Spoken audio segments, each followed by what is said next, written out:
24 news आपल्या हक्काचे व्यासपीठ। पागोटे ग्रामपंचायत उपसरपंचपदी अधिराज पाटील विराजमान। उरण दिनांक 11 एप्रिल विठ्ठल ममताबादे। उरण तालुक्यातील पागोटे ग्रामपंचायत येथे दिनांक 10 एप्रिल 2024 रोजी अधिराज किशोर पाटील यांची उपसरपंचपदी बिनविरोध निवड झाली आहे।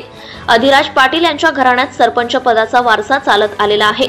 ते म्हणजे सन 1960 रोजी पहिले सरपंच अधिराज पाटील यांचे पणजोबा स्वर्गीय गणपत काथारी पाटील हे होते। तदनंतरच्या काळात त्यांचे चुलत आजोबा श्री मनोहर गणपत पाटील हे होते। त्यानंतर त्यांची आजी सौ गीता मुकुंद पाटील ह्या होत्या आणि आता अधिराज किशोर पाटील हे उपसरपंचपदी नियुक्त झाले आहे। पागोटे ग्रामपंचायतीचे सरपंच कुणाल पाटील यांनी उपसरपंच पदाचा कार्यभार अधिराज पाटील यांच्याकडे सोपवून त्यांची बिनविरोध निवड झाल्याचे सर्वानुमते जाहीर करण्यात आले।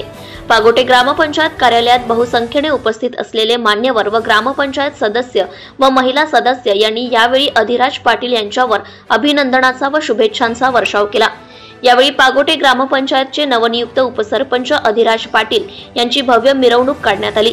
तसेच गावातील भव्य दिव्य छत्रपती शिवाजी महाराजांच्या पूर्णाकृती पुतळ्यास पुष्पहार अर्पण करून अभिवादन करण्यात आले। 1984च्या शेतकरी लढ्यात बलिदान देणाऱ्या शहीदांच्या पुतळ्यास पुष्पहार घालून अभिवादन करण्यात आले।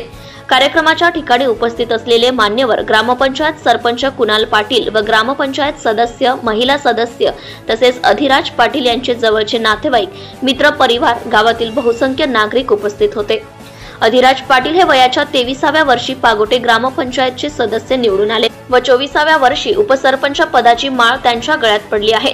दानशूर, प्रेमळ, मितभाषी, सर्वांना सोबत घेऊन जाणारा व विकासात्मक दृष्टिकोन बाळगणारे चांगले व आदर्श व्यक्तिमत्व म्हणून संपूर्ण जनता त्यांच्याकडे बघत आहे। अधिराज पाटील यांची पागोटे ग्रामपंचायतच्या उपसरपंचपदी बिनविरोध निवड झाल्याने त्यांच्यावर सर्वच स्तरातून शुभेच्छा व अभिनंदनाचा वर्षाव होत आहे। Subscribe now and press the bell icon. Never miss an update.